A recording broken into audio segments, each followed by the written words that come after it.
महुआ गांव की गर्मियों की एक शाम। पूरे दिन की तेज गर्मी के बाद ठंडी हवा चल रही है। नदी के किनारे झिंगुरों की आवाज गूंज रही है। हल्की हवा के साथ नदी का पानी आराम से बह रहा है। नदी के किनारे एक जगह पर 3 दोस्त बैठकर बातें कर रहे हैं, रघु, नितिन और बिशु। पूरे दिन काम करने के बाद ये तीनों दोस्त यहां आकर ठंडी हवा का मजा लेते हैं। नदी के पास बैठना उन्हें बहुत सुकून देता है। क्या रे, सुना है फिर से उस घर में कुछ देखा गया? कल रामू काका बाजार से लौट रहे थे, तब कुछ देखकर काफी डर गए। हाँ, मैंने भी आते वक्त सुना। इतने दिन से तो बस कहानी सुनते थे कि पहले कुछ था वहां, पर अभी भी कुछ है, ये कौन जानता था। अरे सुना है उस घर की खिड़की से रोशनी दिखती है। सिर्फ रोशनी ही नहीं, लोगों ने पहले वहां किसी आदमी को चलते फिरते भी देखा है, पर अभी सुना है सिर्फ एक औरत को देखा गया है। शाम हो गई रे। जिस रास्ते से हम आते हैं उसी रास्ते में वो घर पड़ता है। ज्यादा रात हो गई तो मैं उस तरफ नहीं जाऊंगा। तू पागल हो गया है क्या? बूढ़े काका ने क्या देखा उसके लिए अब हम रास्ता बदलेंगे? हिम्मत है तो चल, आज घर लौटते वक्त उस घर के अंदर जाएंगे।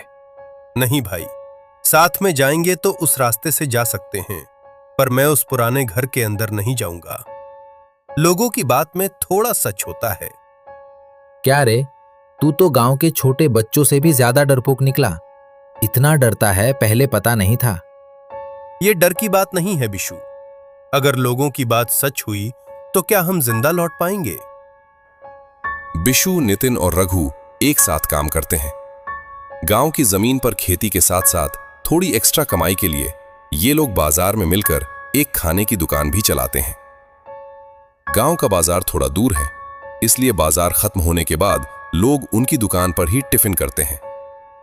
शाम को बाजार खत्म करके ये तीनों नदी के किनारे आकर बैठते हैं। दुकान का हिसाब, बाजार की भीड़ और खेती बाड़ी को लेकर उनकी काफी बातें होती हैं।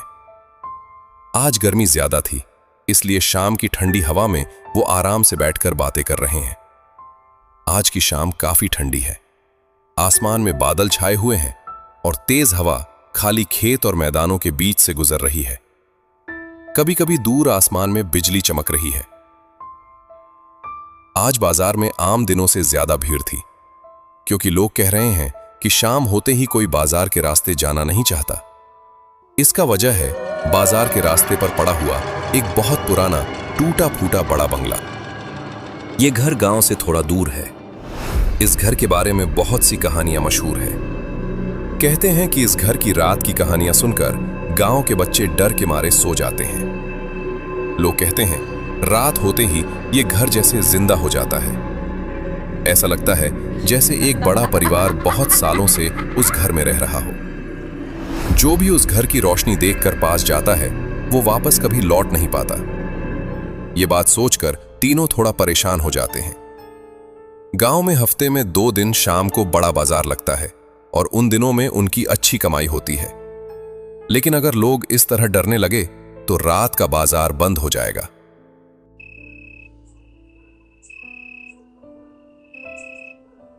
नितिन थोड़ा डर रहा था, लेकिन आखिर में वो भी उनके साथ जाने के लिए मान जाता है। बातें खत्म करके वे गांव की तरफ चल पड़ते हैं। वैसे ही शाम हो चुकी है। ऊपर से आसमान काला होने की वजह से चारों तरफ और भी ज्यादा अंधेरा लग रहा है। लालटेन की हल्की रोशनी में वे आसपास देखते हुए आगे बढ़ रहे हैं। गांव के इस हिस्से में ज्यादा घर नहीं है। चारों तरफ खेतों का इलाका और बड़े बड़े पेड़ हैं। बीच बीच में बारिश होने की वजह से कई जगह पानी जमा है, जहां से मेंढकों की आवाज और झिंगुरों की आवाज सुनाई दे रही है। अचानक दूर से ठंडी हवा तेज चलती है। आसपास का सन्नाटा देखकर नितिन थोड़ा घबरा कर कहता है, भाई, दूसरे दिन तो रास्ते में 1 से 2 लोग मिल ही जाते हैं। आज तो कोई भी नजर नहीं आ रहा रघु। अरे लोग कैसे दिखेंगे? सब लोग सुबह ही बाजार का काम निपटा लिए। पहले देखते हैं उस घर के रास्ते पर हमें कौन मिलता है। बिशु चुपचाप चल रहा है। शायद वो भी सोच रहा है कि कहीं सच में किसी भूत के चक्कर में न फंस जाए। रघु, हरिकेन लैंप को ठीक से पकड़, हवा तेज हो रही है। अगर एक बार रोशनी बुझ गई तो इस अंधेरे में रास्ता देखना मुश्किल हो जाएगा। अरे डर मत बिशु, मेरे पास माचिस है, बुझ भी गया तो दोबारा जला लेंगे। चलते चलते आखिर वे लोग उस घर के सामने पहुंच जाते हैं। अब तक चारों तरफ गहरा अंधेरा छा चुका है। इस घर के आसपास तो अब कोई लोमड़ी या कुत्ते की आवाज भी नहीं आ रही। यह पहली बार है जब वे लोग इस घर के अंदर के हिस्से में कदम रख रहे हैं। आसमान में काले बादल और घने हो गए हैं। तेज हवा से पेड़ जोर जोर से हिल रहे हैं। अगर अभी आंधी या तूफान शुरू हो गया तो उन्हें इसी घर में पनाह लेनी पड़ेगी, क्योंकि गांव का रास्ता अभी भी काफी दूर है। वे तीनों धीरे धीरे घर के अंदर के आंगन में घुस जाते हैं। घर का अंदर का हिस्सा काफी पुराना लग रहा है। देखते ही समझ आ जाता है कि यहां काफी दिनों से कोई नहीं आया। दीवारों पर मकड़ी के जाले और हर जगह धूल जमी हुई है। घर में कई दरवाजे हैं, कुछ बंद हैं, कुछ ऐसे आधे खुले जैसे लगता है अभी भी किसी ने अंदर से बंद किया हो, जैसे किसी का आज भी यहां रहना हो। तीनों को जब चारों तरफ खाली दिखता है तो वे धीरे धीरे घर के अंदर इधर उधर देखने लगते हैं।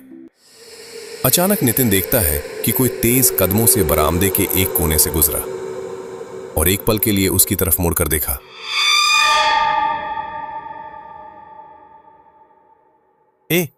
ए भाई, मैंने क्या देखा अभी?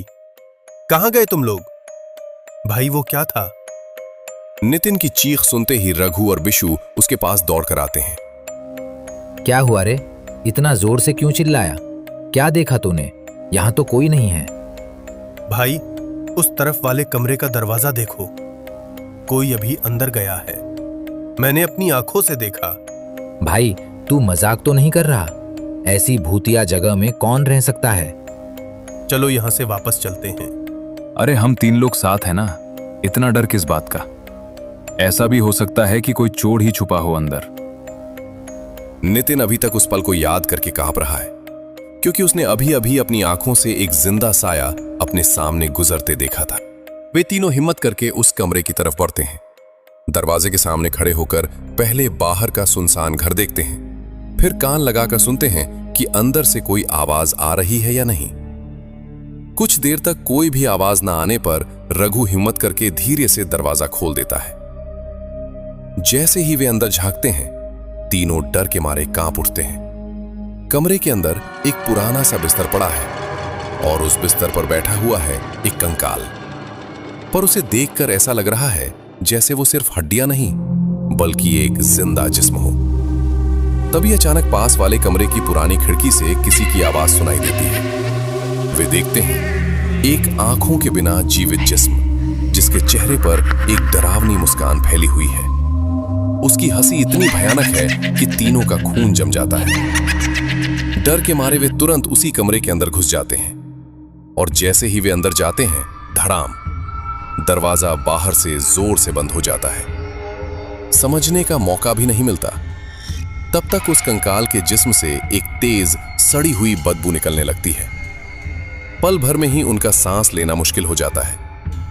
वे लोग दरवाजा खोलने की पूरी कोशिश करते हैं, पर दरवाजा बिल्कुल नहीं खुलता। अचानक बाहर से एक दिल चीर देने वाली रोने की आवाज गूंजने लगती है। उस आवाज से पूरा घर जैसे कांप उठता है। हमसे गलती हो गई, हमें जाने दो, हम मरना नहीं चाहते, हमें छोड़ दो। ये घर मेरा है, किस हिम्मत से तुम लोग मेरे घर में आए? तुम्हें पता नहीं, शाम होते ही मैं इस घर के आंगन में घूमता हूँ। आज तुमने मुझे रोका है, मैं तुम में से किसी को नहीं छोड़ूंगा, किसी को भी नहीं। हमें नहीं पता था कि ये घर सच में इतना डरावना है। हमने इसे सिर्फ एक झूठी कहानी समझकर अंदर आ गए। मैं झूठा हूँ? मुझे झूठा कहने की हिम्मत कैसे हुई तुम्हारी? ये घर मेरा है, सब मुझसे डरते हैं और तुम कहते हो मैं सिर्फ कहानी हूँ। आज तुम सबको मरना होगा, एक एक करके सब मरोगे तुम। तीनों डर के मारे दरवाजा तोड़ने की कोशिश करते हैं, लेकिन इतना पुराना दरवाजा भी अब पत्थर की तरह मजबूत हो गया है। अचानक उनके सामने से एक तेज गर्म हवा और धूल का झोंका गुजरता है, साथ में वही सड़ी हुई बदबू। वे तुरंत दरवाजे से मुड़कर पीछे देखते हैं और चीख उठते हैं। उनके सामने एक बूढ़ा आदमी खड़ा है। पता नहीं कब वो कमरे के अंदर आ गया। भाई, ये इंसान कैसे हो सकता है? और ये कब अंदर आया? नहीं, ये इंसान नहीं हो सकता। इधर देखो, देखो, बिस्तर पर जो कंकाल था वो गायब है। कहाँ गया वो? क्या ये आदमी ही वो कंकाल है? अचानक कमरे की हवा बिल्कुल रुक जाती है। सड़ी हुई बदबू और भी तेज हो जाती है। तीनों बेचैन होकर तड़पने लगते हैं। बिशु दीवार के पास गिरते पड़ते खुद को संभालने की कोशिश करता है। रघु डर के मारे बिल्कुल जम सा गया है। अचानक वो आदमी धीरे धीरे हवा में उठने लगता है, जैसे हवा में तैर रहा हो। उसकी डरावनी हंसी से पूरा कमरा कांप उठता है। गर्मी और सड़ी हुई बदबू इतनी बढ़ जाती है, आखिरकार तीनों दीवार से लगकर गिर पड़ते हैं और धीरे धीरे जमीन पर बेहोश हो जाते हैं। लेकिन रात में उस घर में जाने की हिम्मत किसी में नहीं होती। सुबह होते ही सब लोग उस घर की तरफ दौड़ते हैं। घर के अंदर जाते ही देखते हैं तीनों जमीन पर बेहोश पड़े हैं। उन्हें उठाकर घर ले जाया जाता है। काफी देर बाद उन्हें होश आता है। उस दिन के बाद से वे तीनों कभी शाम के बाद उस रास्ते से नहीं जाते। अब उन्हें भी यकीन हो चुका है कि वो घर सच में भूतिया है। शाम होते ही उस घर का रास्ता एक सुनसान डरावना मैदान बन जाता है।